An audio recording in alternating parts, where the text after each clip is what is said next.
Kula direken Koko Rambu. Ih monggo ya tadiriki. Ridu mawur katon mangawur uraang.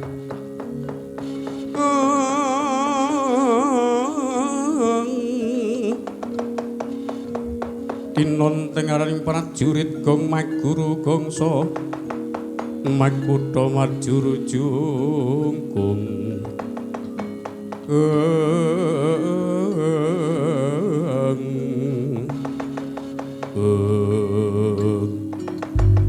Dereng ngantos paripurna sabdanira sang nata kekalih anggenira sami angeningaken cipta ingkang kepelajar bretek sangi katebian nata mandra delasan dahyang Kumbayana. Yai Semaji kula ingkang prapta Yai.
Babar pisan menika kados rawuhipun Koko Prabu Mandura kaliyan Paman Kumbayana.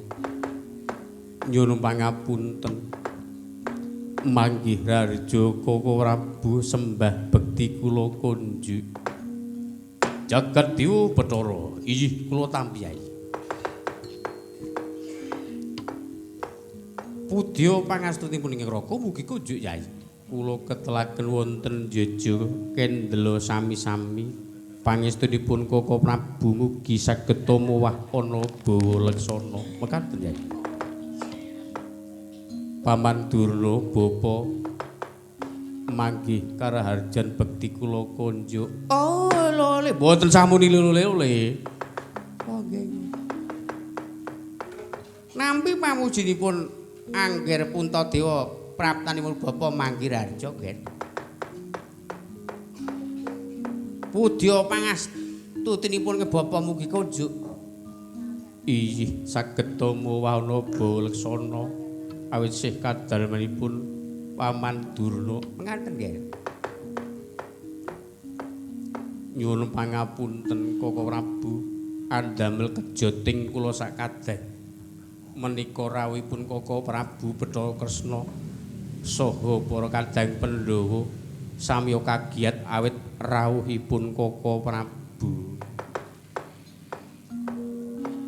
Menika ngaten. Estunipun kula wau saking negari Ngastina menika ngaturaken Purwamadya ngantos wusana. Kinarya purwakanipun wonten negari Ngastina ingkang dipun rembag menika sungkawanipun kadang kula Pandhawa bilih pusaka-pusaka Kidha Prasna Samya Murca. Nanging pemanggih kula supados para kula menika biyantu kadang kula Pandhawa boten samya nayogyani. Ngantos wonten sowanipun Swatama.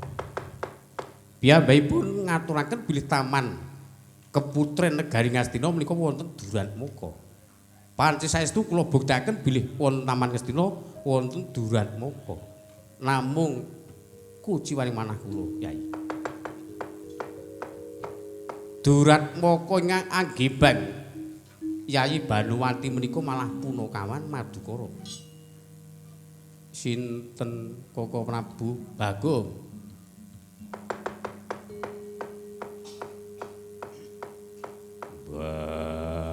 Bagong Gibang Banuwati. Ora mukal. Sing duwe punakawan ki Janaka, Janaka wong royal, abdine melu royal. Nah iki geger ki engko. Truk. Ah iya. Nek ngono Bagong lek ra gelem sowan mau selingkar-selingker ki mergo pancen duwe masalah, Truk. Ah iya. Negara Ngastina ana Bagong. Oh, berarti Bagong sing ning Ngastina yo bali gara-gara iki mau. Oh iya.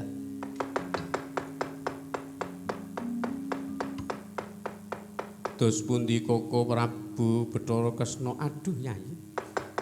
Kula sampun boten gadah kaca paesan ing saged dipun priksani sinten kemawon. Gandeng ing dados punakawan menika nggih punakawanipun Dimas Arjuna mangsa Buddha Yayi anggonmu nggula wentah punakawanmu. Yo Jlamprong, makat Bagong goleki diajar. Ulang-ulanganmu dari Bagong kaya mengkono. Kula mboten Koko Prabu. Kula royal menika rak riyin. Sak menika mboten. Panci leres kula menika gadah punakawan nanging menika putranipun Kakang Semar. Kula suwagaken dumateng Kakang Semar kemawon supados paring pengajaran Bagong. Iki bocah apa Rumangsaku Bagong kira tau lunga-lunga kok do didakwa kula tak mboten nyumerepi menapa-menapa wis mangsa bodho kowe le. Wis bapak kan ker Bagong duwe masalah njuk ming nglungani ngono kae. Nah aku sing duwe perkara dinenetke kon tombok kon gadhekke gamelan. Karang cah ragil ya dibela-bela ya, Truk. Wis mengko sike diteliti sike. Negara Ngastina ku ana Bagong. Yuk ya apa Bagong li tekan Ngastina wong ki mau melu gara-gara. Kowe iki aja maido, Truk. Sing jenengane Bagong ki sakniki ki alah wis ngerti aku kelakuane. Mula bojone do minggat ki mergo kelakuane kaya ngono kuwi.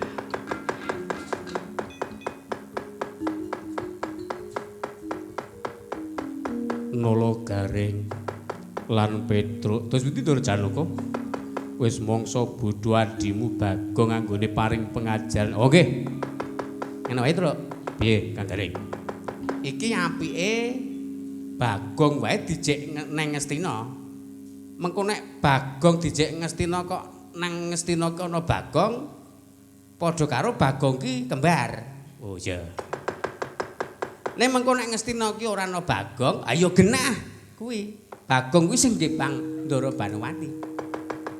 Yes, manut kowe. Engko nek wong ora gelem mengko rayunan sike bujuan supaya ben gelem ning Ngastina. Oh iya, pun ngaten mawon, mangke kula cekap kula sing badhe ngajar Bagong.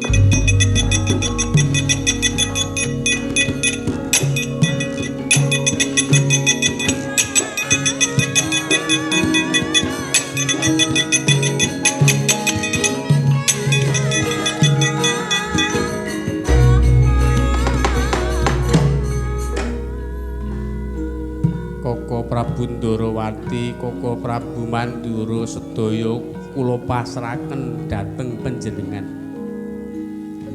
Yen mekaten Rakapara mintopan. Yayi Kresna, kula Prabu Nggih pun Kakang. Iya. Ning nek Bagong ki ya tetep ming siji. Sampeyan mendel mawon. Omang ngomong. Oh nggih.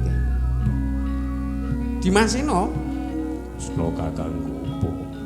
Metu njaba mbuktekke Durat Moko ana negara Ngastina. Iya tak dhereke Kresna Kakangku.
Gong, ana apa?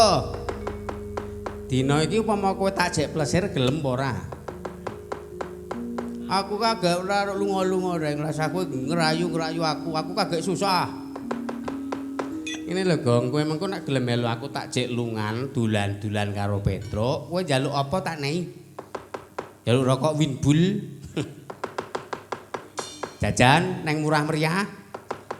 Pecel lele, alah. Wis ora semangat memangan reng aku ki mikir rimpen kok ngeyel. Ini Gong. Nek kowe gelem tak jek ning Ngastina ya dulan rono. Mengko rak mampir Biraluka. Mengko tak jek ning Biraluka ndelok kewan-kewan apa-apa ana kowe seneng dadi ora susah. Ora. Alah nang Biraluka ku paling pol-pol mung ndelok munyuk to. Amang nang Biraluka ndelok munyuke sing ngedramke wis kok munyuk. Angel itu. Iya ya, Gong. Nek Gong jujur wae ya, Reng. Jujur wae, Truk. Iki mau ngene Gong gandeng kowe ora suwan Goro Ngamarta ya. Iki sing do dirembuki masalah ya ming kowe kuwi. Masalah apa? Negara Ngastina ki ning Taman Keputren ana maling sing digibang Ndara Banowati gek mongko malinge kowe. Jenenge Bagong. Wira tenan. Lek kok ngimpi numpak prau kereng kuwi tenan kuwi. Aku do difitnah wong pirang-pirang do didakwa ndreko aku kuwi gendaan karo Ndara Banowati. Wong kadha senengane iki gawe fitnah sing ora nyata. Mulane saiki ngene. Nek kowe gelem nang negara Ngastina, mengko ora yo ana pengadilan hukum. Nek pancen negara Ngastina ki ana Bagong, ngateges Bagong ki kembar kowe ora luput. Ning kok nek kowe tak jek ning Ngastina kok Bagong ki ming siji, kowe luput. Kowe gelem ora, ha? Ora sah kokean wangsulan. Mirang-mirangke wong sedulur tuwa. Gregeten aku. Kuwi aku anggere tamu omong ngene iki yo gulaku kumat. Ndeloro gula barange. Wis pokoke nek kowe ora gelem tak jek nengesken tak polo dhewe. Alah wis mangsa bodho ora diajare bondo tangane to ya.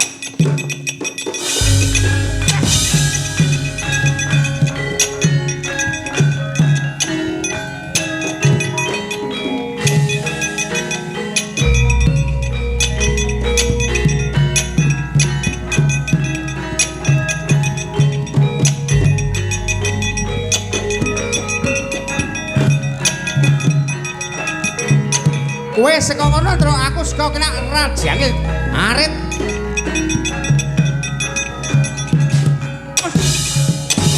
Wah, wis.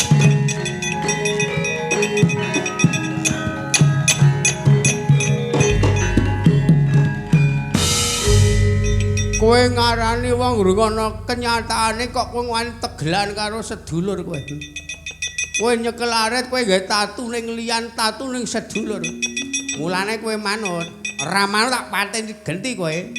Mirang-mirangke sedulur pirang-pirang. Oh iya. Aku wis tok warai wong aku ora nyata aku ki ora gebang Ndara Banowati kok kowe diadi tegelan karo aku. Rumangsamu aku nek mesem guyu ndrengko ora iso nesu. Aku anjir ludura inggil. Ten suku munggah wani aku. Apa meh mungsuh mung padha menungso. Mungsuh macan wani aku.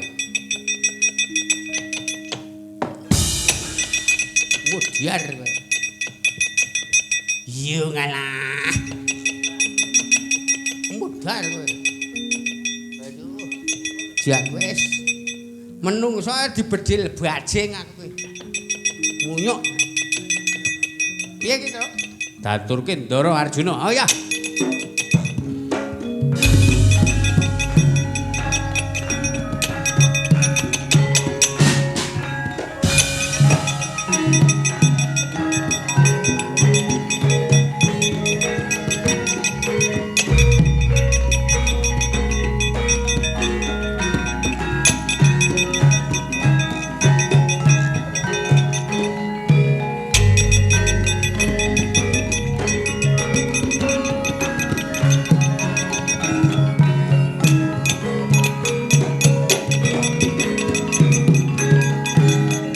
Capo kacarita Raden Arjuna dupi nyaketi Kilurah Bagong rumaos ajrih kalian Bendoro Raden Janaka sigra Bagong kepelajar kapiandhem ajrih kalamunta den dukani belajar kapiandhem minggah gunung Belundung Jurang Sirna Margalayu.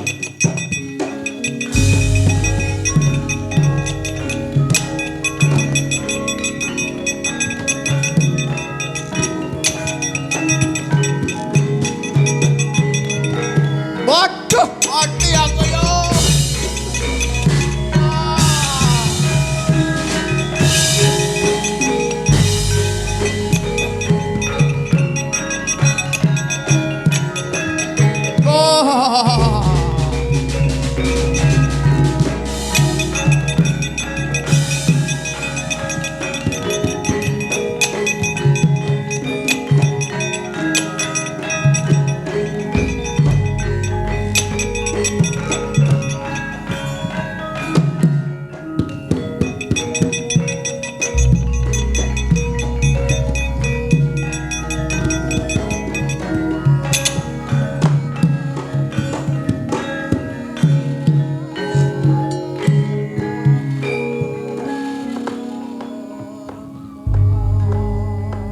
Sasongko wis rumangsang wayah sumuluh amadangi puncahing gunung-gunung sirna kumedhaping Kartika kasorotan iwang pratangga mijil pratandha wis gagat rahina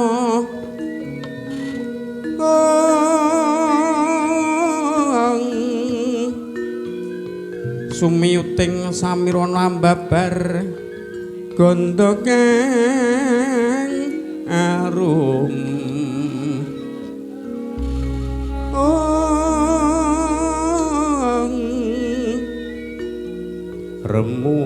remu tumaming bawana sidhem telenging wanadri kukila munya tetimbangan aning panging mandira kapyarsa swaring manuk Sri Gunting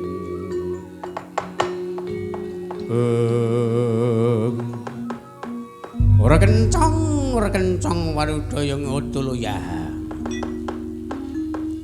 sing dadi gara-gara ana kayangan merga ana kuwandane Bagong kenang apa ki bocah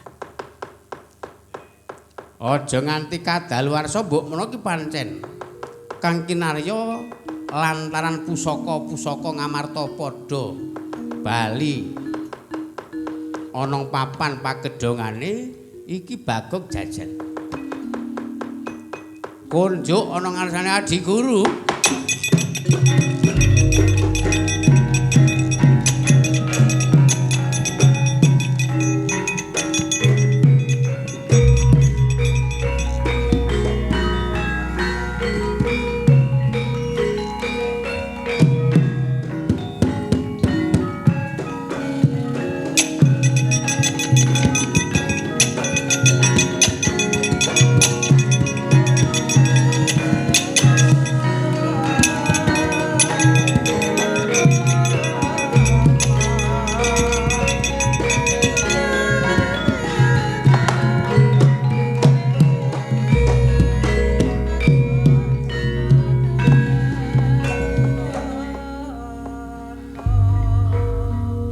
yaning talaga kanthi langit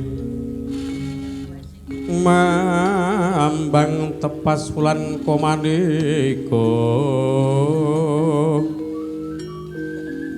lintang kusuma yana sumawur candra nira yen to kadulu kanthi kang jolodo